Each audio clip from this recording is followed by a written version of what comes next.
किण्वन, मैं लिख देती हूँ आपको, इसको बोलते हैं fermentation is. What is fermentation? चलिए आंसर सब लोग कमेंट करके बताओ क्या राइट ऑप्शन होगा इसमें। आपको बताना यह है कि फर्मेंटेशन किसकी वजह से हो रहा है। इसमें ये जो चार ऑप्शन है, फर्मेंटेशन में कौन सा इन्वॉल्व है, इनमें से कौन सी टर्म फर्मेंटेशन में काम आती है? ठीक है, फोटोसिंथेसिस। दुर्गेश, फोटोसिंथेसिस होता है जो ग्रीन प्लांट्स क्या करते हैं, अपना खाना बनाते हैं, सनलाइट के प्रेजेंस में CO2 और H2O क्या मिलकर क्या बनाते हैं, कार्बोहाइड्रेट, उसको फोटोसिंथेसिस बोलते हैं। बहुत सिंपल है।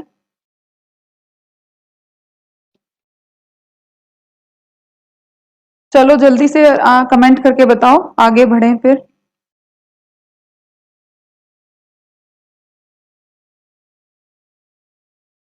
देखो फर्मेंटेशन क्या होता है सबसे पहले तो, डी ब्रजेश, बिल्कुल मोहित, ब्रजेश, मोहम्मद, बिल्कुल डी ऑप्शन करेक्ट ऑप्शन है।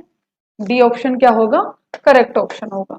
लेकिन क्यों करेक्ट है, देखो फर्मेंटेशन क्या होता है, एक्चुअली फर्मेंटेशन में क्या होता है कि जो भी आपका कार्बोहाइड्रेट है, ठीक है, कार्बोहाइड्रेट मीन्स आपने पढ़ा होगा ग्लूकोज, जो कार्बोहाइड्रेट होता है वो किस में कन्वर्ट होता है बेटा, अल्कोहल में कन्वर्ट हो जाता है, अल्कोहल में कन्वर्ट होता है। और यहां पर आता है एक यीस्ट, ठीक है, कार्बोहाइड्रेट मीन्स ग्लूकोज, ठीक है, वो ग्लूकोज और कार्बोहाइड्रेट होता है। आपको पता है कि ग्लूकोज कार्बोहाइड्रेट है, जो कार्बन और हाइड्रोजन के कंपाउंड होते हैं उनको कार्बोहाइड्रेट बोलते हैं। तो ईस्ट क्या करता है, जाइमेज एंजाइम को क्या करता है, प्रोड्यूस करता है, जिसकी वजह से कार्बोहाइड्रेट अल्कोहल में कन्वर्ट होता है, ठीक है, जिससे वाइन बियर वगैरह जो बनती है फर्मेंटेशन, ठीक है। ओके चलिए हाँ बिल्कुल, आपको मैंने बता दिया है कि कार्बोहाइड्रेट फर्मेंटेशन ये होता है, ध्यान रखना अच्छे से, ईस्ट काम में आता है, ईस्ट जाइमेज को क्या करता है, प्रोड्यूस करता है बिल्कुल ये गूगल की डेफिनेशन है, लेकिन मैंने आपको यहाँ बता दी है, वो आप ध्यान में रखना। कार्बोहाइड्रेट या ग्लूकोज क्या होता है, अल्कोहल में कन्वर्ट होता है ईस्ट की प्रेजेंस में। आपने सुना होगा ईस्ट, और ईस्ट क्या प्रोड्यूस करता है बेटा, जाइमेज एंजाइम प्रोड्यूस करता है, ठीक है, उसकी वजह से ग्लूकोज आपका अल्कोहल में कन्वर्ट होता है, जो वाइन इंडस्ट्री बियर इंडस्ट्रीज होती है उनमें काम आता है, ठीक है। चले नेक्स्ट, ओके चलिए ये देखो, ये भी ज्यादा टिपिकल क्वेश्चन नहीं है, आपने देखा होगा द आर्किगोनिया। आर्किगोनिया क्या होता है, आर्किगोनिया होता है female part of the plant, female gametophyte या फीमेल गैमेटोफाइट, मतलब स्त्री युग्मोक भी कुछ ऐसा नाम होता है इसका, और फ्यूनेरिया में पूछा है, ठीक है। तो आर्किगोनिया और फ्यूनेरिया इज डिस्टिंग्विश, मतलब पाइनस का और फ्यूनेरिया का आर्किगोनिया दोनों एक दूसरे से कैसे डिफरेंस है, अंतर क्या है दोनों में, एक तो पाइनस का आर्किगोनिया और फ्यूनेरिक आर्किगोनिया, दोनों में क्या डिफरेंस है, ठीक है, दोनों में डिफरेंस क्या है, आर्किगोनिया किसका, फ्यूनेरिया का और पाइनस का, कि इन दोनों में ऐसी कौन सी स्ट्रक्चर है जो एक में प्रेजेंट है और एक में नहीं है, वही तो डिफरेंस हुआ, अंतर आप तभी तो करोगे। तो कैसे कर सकते हैं, या तो लॉन्ग नेक है दोनों में, सेवरल नेक कैनाल सेल भी होती है, ठीक है, नेक कैनाल सेल बिल्कुल होती है, स्टॉक्ड वेंटर नहीं, ऑल ऑफ द अबव नहीं, ये आएगा आपका राइट ऑप्शन। देखो आपने, अगर एक रफ स्ट्रक्चर में बता देती हूँ, इस तरह से देखा होगा आपने, तो यहीं पर होती है कवर सेल्स होती है, और यहाँ इसको बोलते हैं, यहीं पर होती है वेंटर, यहाँ पर वेंटर होती है, और इसी के अंदर होती है वेंटर कैनाल सेल्स, और जो ये होता है इसी को बोलते हैं स्टॉक्ड वेंटर, ठीक है, स्टॉक्ड वेंटर। ये सिर्फ किस में होता है बेटा, फ्यूनेरिया में होता है, ध्यान में रखना, फ्यूनेरिया में होता है, ये आपके पाइनस में नहीं होता है, पाइनस में नहीं होता है।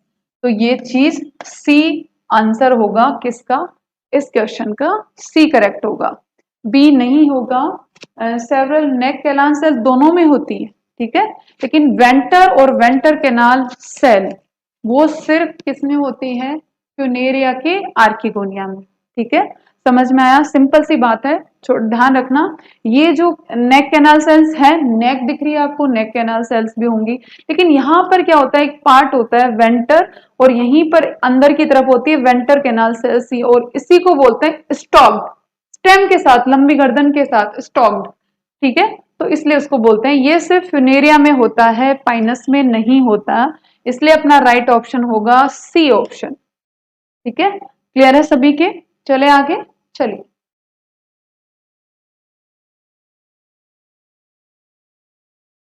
मैम हिंदी मीडियम से हूँ, मुझे इंग्लिश क्लास अच्छी लगती है। चलिए, अच्छी बात है। हिंदी मीडियम का बेटा फर्क नहीं होता पड़ता इतना, अगर आपको नॉलेज है तो आपको कोई फर्क नहीं पड़ता हिंदी और इंग्लिश से। ठीक है, जो मैं बोल रही हूँ वो टर्म्स होती है सिर्फ इंग्लिश में, बाकी हिंदी में ही है, आप लोग भी जानते हो। ठीक है, चलिए तो स्टार्ट करते हैं अब अपना। अगर अगर use to solidify the culture media obtain form, अगर अगर जो होता है वो बहुत सारे मीडियम को कल्चर करने के काम आता है, लेकिन ये मिलता किससे अपने को? अगर अगर किससे मिलता है? ऑब्टेन्ड फ्रॉम, कहाँ से मिलता है? सारगेसम से मिलता है, जेलिडियम से मिलता है, यूलोथ्रिक्स से मिलता है, या अल्वा से मिलता है? किससे मिलता है अपने को? अगर अगर बहुत फेमस होता है, अगर मैं आपको बोलूं तो रेड एल्गी से मिलता है। अब इनमें से आप फाइंड आउट करो रेड एल्गी कौन सी है। बिल्कुल, मयंक का आंसर है बी। अलका गुड इवनिंग बेटा, गुड इवनिंग। मयंक का आंसर करेक्ट है बिल्कुल, जेलिडियम से। ये रेड एल्गी है, क्या है? Red algae. और रेड एल्गी से ही मिलता है, ध्यान रखना हमेशा, क्योंकि अगर अगर बहुत जगह काम में आता है, बहुत जगह मीडियम का काम करता है, इसका बहुत वाइड यूज होता है। अगर आपने यूज और एप्लीकेशन पढ़ी है इसकी अगर अगर की, तो बहुत वाइड यूज होता है और जेलिडियम से मिलता है, और वो क्या होता है? Red algae. ठीक है, बिल्कुल। अनुष्का, रुखसार, माधुरी, ठीक है, क्लियर है सबको? चले आगे। ठीक है, सिंपल है, ध्यान रखना, अगर अगर जेलिडियम से मिलता है। नेक्स्ट देखो, इन माइट्रोकोन्ड्रिया, माइट्रोकोन्ड्रिया का देखो, मैंने आपको स्ट्रक्चर बताई थी कि माइट्रोकोन्ड्रिया की स्ट्रक्चर किस तरह से होती है, इस तरह से होती है, और इसमें दो क्या होती हैं? डबल मेम्ब्रेन होता है ना बेटा, डबल मेम्ब्रेन स्ट्रक्चर होती है इसकी। ठीक है, और यहाँ पर इस तरह से फोल्डिंग को अपन ने क्या कहा था? क्रिस्टी बोलते हैं इसको। इस तरह से ये चारों तरफ होता है, ये तो डीएनए होता है इस तरह से। तो ये पूछ रहा है कि माइट्रोकॉन्ड्रिया में जो साइटोक्रोम ऑक्सीडेज एंजाइम है, प्रेजेंट कहां पर होते हैं? इसकी ये आउटर मेम्ब्रेन पे होते हैं, ये आउटर मेम्ब्रेन है, या पेरी माइट्रोकॉन्ड्रियल स्पेस में होते हैं, या मैट्रिक्स? मैट्रिक्स जो इसके अंदर जो लिक्विड भरा रहता है उसको क्या बोलते हैं? मैट्रिक्स बोलते हैं। ये जो लिक्विड होता है अंदर, इनर मेम्ब्रेन के अंदर जो भरा रहता है उसको बोलते हैं मैट्रिक्स। तो मैट्रिक्स में होते हैं, ठीक है, या इनर मेम्ब्रेन में होते हैं, या पेरी माइक्रो, ये वाला स्पेस जो होता है पेरी माइट्रोकॉन्ड्रियल स्पेस। ठीक है, तो ये क्या पूछ रहा है आपको? पूछ रहा है कि साइटोक्रोम ऑक्सीडेज, मैंने कल एक क्वेश्चन और आया था उसमें अपन ने देखा था कि साइटोक्रोम ऑक्सीडेज एंजाइम कौन सीक्रेट करता है, तो अपन ने माइट्रोकॉन्ड्रिया आंसर दिया था। आज पूछा है, केमिस्ट्री में भी यूज है बिल्कुल। ठीक है, तो ऑक्सीडेज इज प्रेजेंट इन, तो आज ये पूछ रहा है, कल इसने ये पूछा था कि माइट्रोकॉन्ड्रिया कौन से सेल ऑर्गेनल में साइटोक्रोम ऑक्सीडेज एंजाइम प्रेजेंट होता है। आज ये पूछ रहा है कि साइटोक्रोम ऑक्सीडेज को कहाँ, माइट्रोकॉन्ड्रिया में कहाँ प्रेजेंट होता है, कौन सी जगह प्रेजेंट होता है? तो इनर मेम्ब्रेन में क्या होता है? साइटोक्रोम ऑक्सीडेज क्या होता है? प्रेजेंट होता है, इनर मेम्ब्रेन में प्रेजेंट होता है। तो राइट ऑप्शन क्या होगा आपका? इनर मेम्ब्रेन, यहां पर प्रेजेंट होता है इनर मेम्ब्रेन में। तो ध्यान रखना, साइटोक्रोम ऑक्सीडेज कहां प्रेजेंट होता है? इनर मेम्ब्रेन में। ओके, ठीक है, चलिए। पेरी माइट्रोकॉन्ड्रियल स्पेस, आउटर में इनमें एसिटोकाइलिन होता है, इसमें फॉस्फेट वाला होता है, मैट्रिक्स में आपके एडिनोसिन ट्राइफॉस्फेट, बहुत अलग अलग तरह के होते हैं, लेकिन इनर मेम्ब्रेन पे आपको साइटोक्रोम ऑक्सीडेज वाला इनर मेम्ब्रेन में मिलेगा। ठीक है, अलग अलग जगह पे अलग अलग तरह के लेकिन बेसिकली काम सबका क्या होता है, एनर्जी प्रोड्यूस करना, जो कि ग्लाइकोलाइसिस में काम आते हैं, ब्रीदिंग में। आपको पता होना चाहिए अपने को एनर्जी किस प्रोसेस से मिलती है, रेस्पिरेशन से मिलती है ना बेटा। खाना अपन खाते हैं, लेकिन जब तक खाने पर क्या होता है, ऑक्सीजन की प्रेजेंस में क्या होता है, कार्बोहाइड्रेट बर्न होता है, तभी तो एनर्जी मिलती है अपने को। समझ गए सब लोग। और वही रेस्पिरेशन वाला प्रोसेस कहाँ हो रहा है, माइट्रोकॉन्ड्रिया में। ठीक है, तो ये ध्यान रखना, ये बेसिक चीज है। चलो, विच of the following bio engineered, मतलब बायो इंजीनियर्ड मतलब जिसको बनाया गया है, वो कौन सा बैक्टीरिया है। ये तो शायद पहले भी आ चुका है, ऑयल स्लिक्स, जो ऑयल को क्लीनिंग करने के काम में आता है। ऐसा कौन सा बैक्टीरिया है इनमें से जिसको जेनेटिकली बायोटेक में क्या किया गया है, जिसको बनाया गया है, जिसको इम्प्रूव किया गया है, जिसको, तो इनमें से कौन सा बैक्टीरिया है वो बताओ। ठीक है, कौन सा बैक्टीरिया है, which of the following bio engineered bacteria, जिसको यूटिलाइज किया जाता है, जिसको यूटिलाइज किया जाता है किसके लिए, cleaning of marine oil slicks. ये मैंने पहले भी बताया था, ये रहा स्यूडोमोनास। स्यूडोमोनास क्या होता है, पिटिडा, इसका क्या होता है, ऑयल वगैरह के लिए क्या किया जाता है, रिमूव करने के लिए यूज में किया जाता है, ऑयल रिमूव के लिए यूज किया जाता है इसको। ठीक है, क्लियर है सभी को। Which of the following bio engineered bacteria, Escherichia coli नहीं होता, ये ह्यूमन के इंटेस्टाइन में प्रेजेंट होता है। स्यूडोमोनास नहीं है आपका, डी नाइट्रीफाइंग बैक्टीरिया है। राइजोटोनिया सोलेनाई, ये भी यूज में नहीं होता। स्यूडोप्लाज्म, ये बहुत फेमस है और इंपॉर्टेंट भी है, ध्यान रखना। ठीक है, ऑयल वगैरह, और इसी का ही इसका होता क्या है एक्चुअली में, बायो रेमेडिएशन। इस प्रोसेस को बोलते हैं बायो रेमेडिएशन, बायो रेमेडिएशन। ठीक है, जिस किसकी वजह से होता है, स्यूडोमोनास की वजह से होता है, जो ऑयल वगैरह जो भी पार्ट होते हैं उनको रिमूव करने के लिए, जो सी वाटर में फैल जाते हैं, कई बार देखा होगा आपने, शिप वगैरह डैमेज होते हैं तो ऑयल फैल जाता है, तो उसी ऑयल को रिमूव करने के लिए इस बैक्टीरिया को यूज किया जाता है। ओके, क्लियर है सभी को, तो ये ध्यान रखना। चलिए नेक्स्ट क्वेश्चन देखो, ग्रीन पोटैटो, हरे रंग के जो आलू होते हैं उनमें वो टॉक्सिक होते हैं। हरे रंग के जो आलू होते हैं वो टॉक्सिक होते हैं, ड्यू टू, किसकी वजह से टॉक्सिक होते हैं वो, फाइटोएलेक्सिन की वजह से होते हैं, सोलानिन की वजह से, ट्राइजिन की वजह से, या कोई हार्मोन होता है। तो क्या पूछ रहा है आपको, ग्रीन कलर के जो आलू होते हैं वो टॉक्सिक होते हैं, अपने लिए टॉक्सिक होते हैं, क्यों होते हैं, उनमें क्या प्रेजेंट होता है, फाइटोएलेक्सिन होता है, सोलेनिन होता है, ट्राइजिन होता है, या हार्मोन होता है। क्या होगा, राइट ऑप्शन होगा आपका सोलेनिन। देखो इसको अगर ऐसे नहीं याद हो तो ऐसे भी हो सकता है, पोटैटो कौन सी फैमिली में आते हैं, सोलेनेसी में आते हैं। सोलेनेसी फैमिली क्या होती है इनकी, पोटैटो की सोलेनेसी फैमिली में आते हैं, और वहां पर यही क्या होता है, सोलेनिन। ये न्यूरोटॉक्सिक होता है बेटा। न्यूरोटॉक्सिक मतलब अगर ह्यूमन बॉडी में ये एंटर होता है तो ये नर्व्स पे अटैक करता है, न्यूरोटॉक्सिक होता है, अपनी दिमाग की नसों पे अटैक करता है। ज्यादा मात्रा में कंज्यूम किया जाए तो डेथ होती है, और अदरवाइज पैरालिसिस वगैरह होता है। तो सोलेनिन क्या है, एक न्यूरोटॉक्सिक है बेटा, ध्यान रखना। सोलेनिन क्या है, न्यूरो, जो नर्व्स पे अटैक करता है, ब्रेन की जो नर्व्स होती है उन पे अटैक करता है, और ज्यादा मात्रा में कंज्यूम किया जाए तो डेथ भी होती है। तो ध्यान रखना, सोलेनिन क्या होता है, न्यूरोटॉक्सिक होता है, और ये ग्रीन, हरे रंग के जो पोटैटो होते हैं, आलू होते हैं, उनमें प्रेजेंट होता है। तो सोलेनिन इसका राइट ऑप्शन होगा। ठीक है, क्लियर है। चलें, चलो नेक्स्ट क्वेश्चन पे चलते हैं अपन। देखो, सेल्स ऑप्टेन, कैंसरस जो ट्यूमर होता है, जो कैंसर की जो सेल्स होती है, ट्यूमर की जो सेल्स होती हैं, उनसे क्या मिलता है अपने को, हाइब्रिडोमा बोलते हैं उनको, लिम्फोसाइट बोलते हैं, माइलोमास बोलते हैं, मोनोक्लोनल सेल्स बोलते हैं।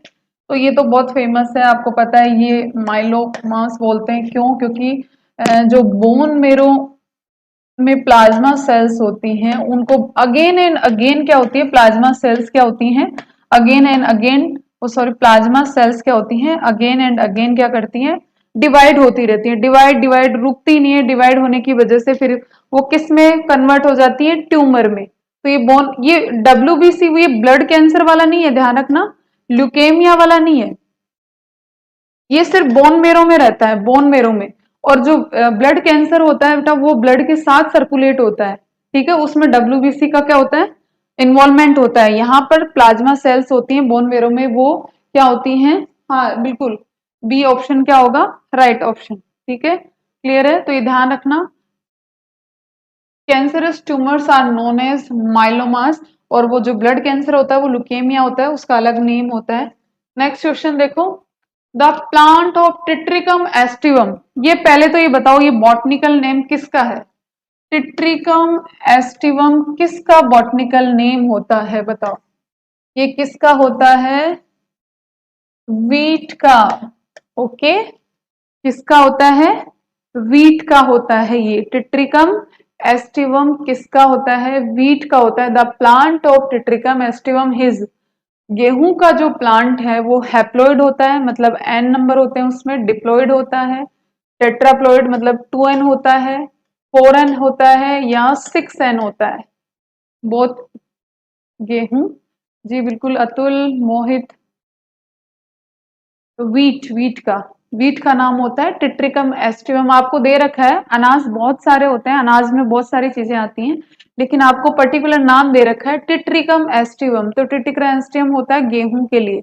अब मुझे ये बताओ इनमें से कि गेहूं क्या होता है, एन होता है, 2n होता है, 4n होता है, या 6n होता है। कल भी मैंने बताया था आपको, जब अपन ने पॉलीप्लॉइडी पढ़ी थी, याद है आपको, तब बताया था कि गेहूं क्या होता है, 6n होता है, हेक्साप्लॉइड होता है, ध्यान रखना।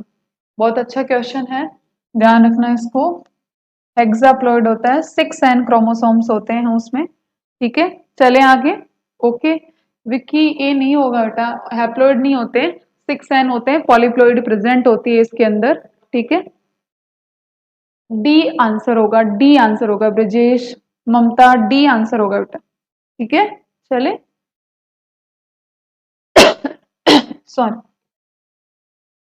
नेक्स्ट क्वेश्चन देखो, which of the following is a total root parasite, total root parasite, जड़ों पर जो परजीवी होता है, जड़ में, रूट में, प्लांट की रूट में जो पैरासाइट होता है, प्लांट की रूट में जो पैरासाइट होता है उसको क्या बोलते हैं, ठीक है। Which of the following is a total root parasite, ठीक है, टोटल रूट पैरासाइट, जड़ों पर जो परजीवी होता है उसको बोलते हैं, जड़ों पर क्या होता है, जो परजीवी होता है, परजीवी होता है, वो कौन सा है, इनमें से चारों में से कौन सा है, कसकुट्टा, जिसका अगर आपने नाम सुना, कसकुट्टा को क्या बोलते हैं, अमरबेल बोलते हैं, ठीक है। और रेफ्लिशिया होता है, सेंटिलम होता है, मोनोट्रापा होता है, इनका नाम ही है ये, इसका हिंदी में और कुछ नहीं होगा। कसकुट्टा को जरूर बोलते हैं, अमरबेल जो होती है, तो लेकिन अमरबेल क्या होती है, स्टेम पर होती है बेटा, तने पर होती है, वो तने पर परजीवी होती है, रूट्स में नहीं होती, आपने देखा भी होगा अपने चारों तरफ येलो कलर की होती है, नहीं, रूट पे पूछा है मैंने, जड़ों पे। कसकुट्टा आपका तने पर होता है, पैरासाइट किस पे होता है, तने पे होता है, बिल्कुल विवेक जी, आपका आंसर ठीक, बिल्कुल मोहित, ठीक है, क्या होगा, रेफ्लेशिया, ये टोटल रूट पैरासाइट, बाकी ये सेंट्रलन कसकुट्टा ये सब क्या है, स्टेम पैरासाइट है, स्टेम तने पर होते हैं, ठीक है। तो आपका आंसर बिल्कुल सही, ठीक है, तो ध्यान रखना रेफ्लेशिया, और ये कसकुट्टा है जो स्टेम पर है, किसी के कंफ्यूजन हो रहा है तो देख लेना, आंसर होगा आपका बी, ठीक है जी, जी बिल्कुल। मोहम्मद, अमरबेल येलो कलर की जो आपने आस पड़ोस में ये दिख जाती है, बहुत कॉमन है, येलो कलर की जो एक इस तरह से क्या होती है, थ्रेड जैसी होती है, और ध्यान से देखना ये पैरासाइट है। अब पैरासाइट मैंने अभी जैसे आपको बताया कि पैरासाइट जिस भी होस्ट पर क्या करता है, जिस भी होस्ट पे रहता है उस होस्ट को कंप्लीटली डिस्ट्रॉय कर देता है। तो ध्यान से देखना, कभी भी जिस भी पेड़ पर ये अमरबेल लिपटी रहती है, वो थोड़े दिनों बाद वो पेड़ क्या करता है, सूख जाता है। तो यही चीज होती है पैरासाइट और सहजीविता, कॉमन सेलिज्म में यही फर्क होता है कि उनमें दोनों को प्रॉफिट होता है और इसमें सिर्फ लॉस होता है होस्ट को, सिर्फ उसको, पैरासाइट को क्या होता है, प्रॉफिट होता है। तो ध्यान रखना, ये स्टेम पर होती है ना कि रूट पे, रेफ्लिसिया आपका रूट पर होता है, पैरासाइट जड़ों पर परजीवी होता है। चले आगे, चलिए, पॉलीमॉर्फिज्म, पॉलीमॉर्फिज्म मतलब एक से ज्यादा रूप, पॉलीमॉर्फिज्म का मतलब क्या होता है कि एक से ज्यादा रूप इनमें से कौन शो करता है? दीमक करता है, टर्माइट ट्रिपेनोसोमा करता है, फाइसीलिया करता है, या ऑल ऑफ दीज करता है? मतलब एक से ज्यादा रूप, उनका जो लाइफ साइकिल होती है वो जो हाँ बिल्कुल, स्टेम से शुरू होकर लीफ वगैरह सब ब्रांचेस पे फैल जाती है, लेकिन एक्चुअली है क्या, वो स्टेम पैरासाइट है, ठीक है, क्योंकि स्टेम से शुरुआत करती है, कभी भी देखना लीफ से शुरुआत नहीं होती उसकी। तो पॉलीमॉर्फिज्म क्या होता है? विच शो पॉलीमॉर्फिज्म, एक से ज्यादा रूप उनकी लाइफ साइकिल में क्या होते हैं? लाइफ साइकिल में मोर देन वन क्या होते हैं? वन क्या होते हैं? अब रूप जो बोलते हैं उसको मॉर्फिज्म बोलते हैं। पॉली मतलब बहुत सारे, जैसे अगर आपको याद है तो सिलेंट्रेटा नाइडेरिया जिसको बोलते हैं, सिलेंट्रेटा जो फाइलम होता है उसमें देखी होगी आपने, एक इस तरह से जेलीफिश या ओबिलिया इस तरह का एक जान, जो इसको क्या बोलते हैं? इसको बोलते हैं जेलीफिश, जेलीफिश बोलते हैं। इसकी दो चीजें होती हैं इसमें, पॉलिप, पॉलिप को अब देखो, पॉलिप भी हिंदी में क्या, मेडुसा, ये तो सेक्सुअल लाइफ साइकिल है इसकी, सेक्सुअल होती है, और ए सेक्सुअल वाली होती है। तो दो मॉर्फिज, दो रूप हो गए लाइफ साइकिल में, इसलिए आंसर क्या आएगा? आंसर आएगा आपका फाइसेलिया। फाइसेलिया भी इसी का ही है, जेलीफिश और फाइसेलिया, ठीक है। तो ध्यान रखना ये चीज। और ये कौन से में पाया जाता है? जो फाइलम होता है निडेरिया, सिलेंट्रेटा जिसको बोलते हैं, पुराना नाम क्या था जिसका? सिलेंट्रेटा था, सिलेंट्रेटा ही है, और अब क्या नाम है उसका? निडेरिया, ठीक है, सिलेंट्रेटा, ठीक है।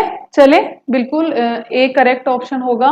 पॉलीमॉर्फिज्म का होता है एक से ज्यादा रूप, और एक से ज्यादा रूप होते हैं निडेरिया में होते हैं, सिलेंट्रेटा में होते हैं। फॉर एग्जांपल जेलीफिश और फाइसेलिया, जिसमें पॉलिप और मेडुसा दो तरह की फॉर्म होती हैं, एक सेक्सुअल फॉर्म होती है, एक एसेक्सुअल फॉर्म होती है, ठीक है। चले आगे देखते हैं। चलो, सेकेंडरी रेडियल सिमेट्री। अब देखो बहुत अच्छा क्वेश्चन है, इसमें कंफ्यूजन बहुत होता है बच्चों को कि रेडियल सिमेट्री, तो आपको पता है कि आपको सबको पता है कि रेडियल सिमेट्री क्या होती है, लेकिन इसमें पूछा क्या है? सेकेंडरी रेडियल सिमेट्री किसमें प्रेजेंट होती है? सेकेंडरी रेडियल सिमेट्री निडेरिया में प्रेजेंट है, इसमें रेडियल होती है, सेकेंडरी नहीं होती। जेलीफिश में, जेलीफिश यही, इसमें भी रेडियल होती है।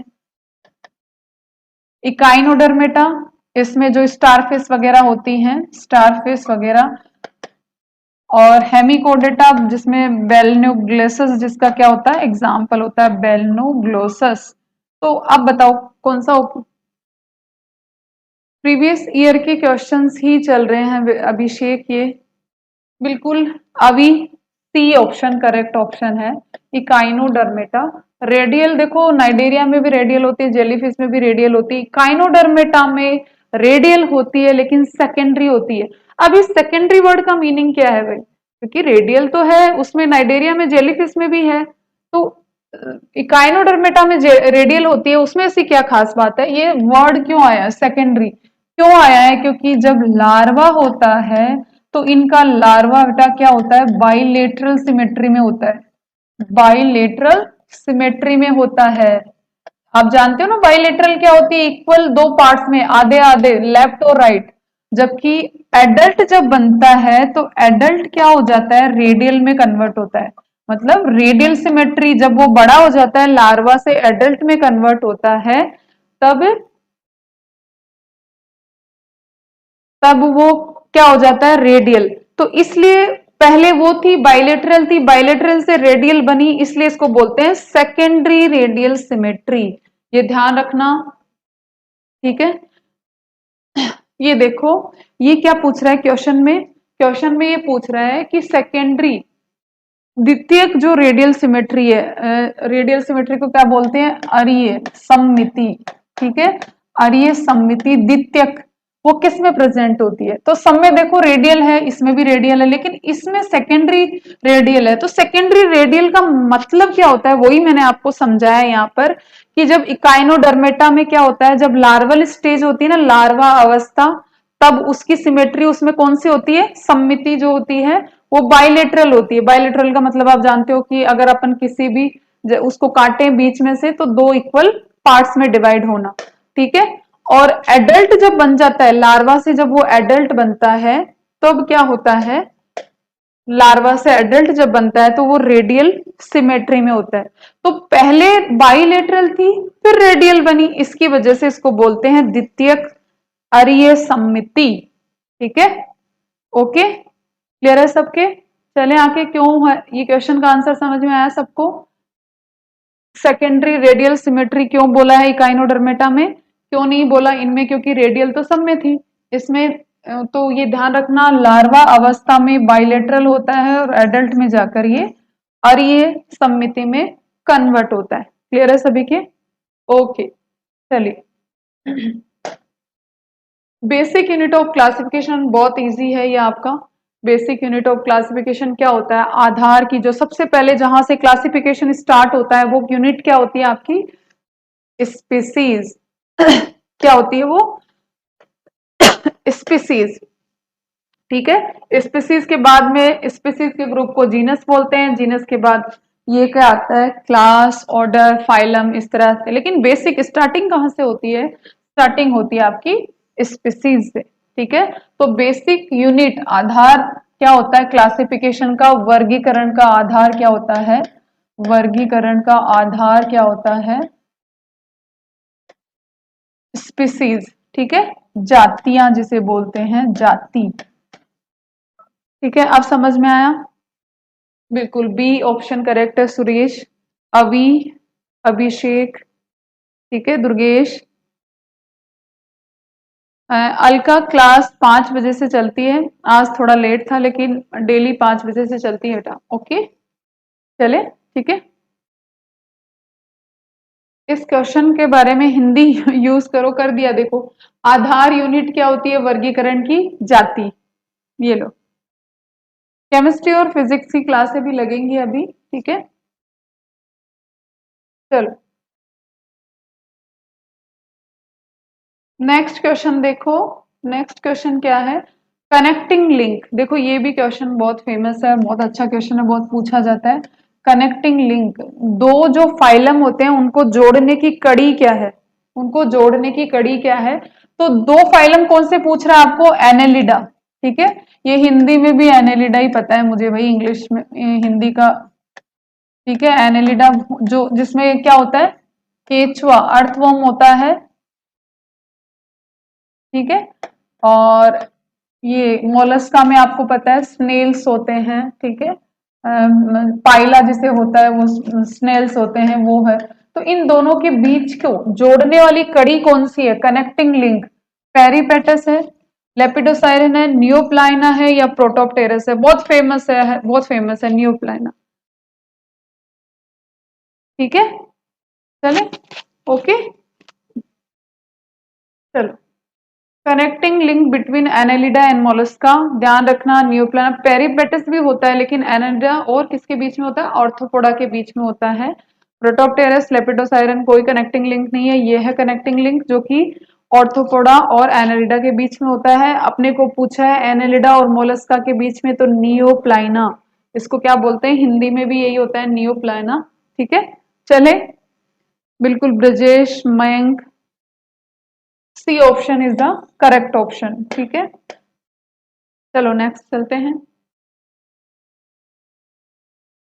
सेलेक्ट इनकरेक्ट पेयर, ये क्या बोल रहा है कि जो ये सामने लिखा है वो उसी से रिलेटेड है क्या, जैसे मैचिंग करते हैं अपन उसी तरह से क्वेश्चन है कि सेलेक्ट इनकरेक्ट, जो गलत तरह से मैच किया हुआ है उसको क्या करो, उसको क्या करो, इनमें से जो इनकरेक्ट पेयर है, जो गलत तरीके से मैच है उसको बताओ। तो पोरीफेरा आप जानते हो, कोइनोसाइट सेल्स होती है पोरीफेरा में, बिल्कुल होती है, जिनको कोइनोसाइट सेल्स होती है। स्पंजोसील होती है ना बेटा, स्पंज इसका एग्जाम्पल होता है। पॉरीफेरा में क्या मिलते हैं अपने को, स्पंज मिलते हैं, जिसमें इस तरह से होते हैं, स्पंजोसील होती है। तो यहाँ पर जो लाइनिंग होती है ना, वो किसकी होती है, कोइनोसाइट सेल्स की होती है। कोइनोसाइट्स हिंदी में भी यही होती है शायद। ओके, चलिए, ओके, बिल्कुल, ये दिख रहा है आपको अच्छे से। बिल्कुल, मोनेरा क्या होता है, राइट ऑप्शन है। यूकेरियोट्स मोनेरा में नहीं होते, मोनेरा में क्या होते हैं, प्रोकैरियोट्स होते हैं, प्रोकैरियोट्स होते हैं। और सिलेंट्रेटा, देखो सिलेंट्रेटा अभी बताया मैंने, नाइडेरिया, सिलेंट्रेटा क्या होता है, नाइडेरिया होता है, जिसमें क्या होती है, निमेटोसिस्ट होती है, निमेटोसिस्ट होती हैं। एनेलिडा में सेगमेंटेशन, एनेलिडा क्या है, केंचुआ, केंचुआ में देखो सेगमेंटेशन होता है कि नहीं होता है, ठीक है, सेगमेंटेशन होता है, क्लियर है, ठीक है। चलो नेक्स्ट,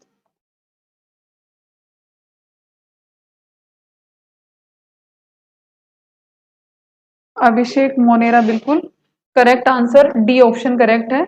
निमेटोसिस्ट नाइडेरिया में होते हैं, जब पॉलिप और मेड्यूसा बनते हैं तो उसमें निमेटोसिस्ट। और पॉरीफेरा में स्पंज जो होता है उसमें कोइनोसाइट सेल्स होती हैं, जो स्पंजोसील जो गुफा होती है, कैविटी होती है वो। क्लियर है सभी को, तो डी ऑप्शन क्या होगा आपका, करेक्ट ऑप्शन है। नेक्स्ट क्वेश्चन देखते हैं। अब ये बहुत अच्छा क्वेश्चन है, देखो confusion, bilateral symmetry, bilateral symmetry अभी मैंने बताया कि अगर किसी ऑर्गेनिज्म को कट करते हैं तो वो दो इक्वल हाफ्स में डिवाइड होता है, दो आधे आधे हिस्सों में डिवाइड होता है, इक्वली समान रूप से अगर वो दो हिस्सों में डिवाइड होता है तो उसको बोलते हैं बाइलेटरल, ठीक है। और मेटामेरिक सेगमेंटेशन मतलब जिसके खंड बनते हैं, जैसे इस तरह से सेगमेंट बनते हैं, सेगमेंट, ठीक है। और सिलोम कैविटी जो अंदर गुफा होती है, ओपन सर्कुलेटरी सिस्टम, ओपन खुला हुआ परिसंचरण तंत्र जो होता है। तो ये सब किसके लक्षण हैं, ये फीचर्स किस में प्रेजेंट होते हैं, एनेलिडा में होते हैं, बिल्कुल होते हैं, ठीक है, एनेलिडा में होते हैं, ऑर्थोपोडा में होते हैं, मोलस्का में होते हैं नहीं। इकाइनोडर्मेटा में क्या होती है, रेडियल सिमेट्री होती है, बाइलेटरल लार्वल में होती है, और इसमें सेगमेंटेशन जो होता है वो इनमें से किसी में नहीं होता। एनेलिडा में भी होता है, ऑर्थोपोडा में भी सेगमेंटेशन होता है। अब फिर राइट ऑप्शन कौन सा होगा भाई, क्योंकि बाइलेटरल सिमेट्री और मेटामेरिक और सिलोम ये दोनों में होते हैं, एनेलिडा में भी होते हैं, ऑर्थोपोडा में भी। तो अब आप डिफरेंस कैसे करोगे, विकी, सी नहीं होगा, ए भी नहीं होगा, बी ऑप्शन करेक्ट होगा, बी ऑप्शन ऑर्थोपोडा। कैसे, मैं बताती हूँ आपको, देखो इधर ध्यान से सुनना। बाइलेटरल सिमेट्री और मेटामेरिक सेगमेंटेशन और सिलोम ये बिल्कुल एनालिडा में होते हैं, लेकिन आगे पढ़ो, ओपन सर्कुलेटरी सिस्टम खुला परिसंचरण तंत्र केंचुए में नहीं होता, केंचुए में कैसा होता है, बंद, जबकि ऑर्थोपोडा में क्या होता है, ओपन। तो ये यहां से, इसलिए बी ऑप्शन क्या होगा, करेक्ट, बिल्कुल ठीक है, क्लियर है सबके, बिल्कुल केंचुए में क्या होता है, क्लोज, ठीक है। तो इसलिए इस वजह से, यही इसकी वजह से ऑप्शन कौन सा चला गया, ऑर्थोपोडा, ठीक है। तो ये क्वेश्चन समझ में आ गया आई थिंक आपके, ठीक है। ए नहीं होगा, बी होगा, बी में बंद होता है, ओपन नहीं होता है, केचुए में ओपन नहीं होता, क्लोज सर्कुलेटरी सिस्टम होता है, जिसकी वजह से, ठीक है। अब यहीं तक आज का सेशन अपन यहीं खत्म करते हैं, आई होप आपको समझ में आया है।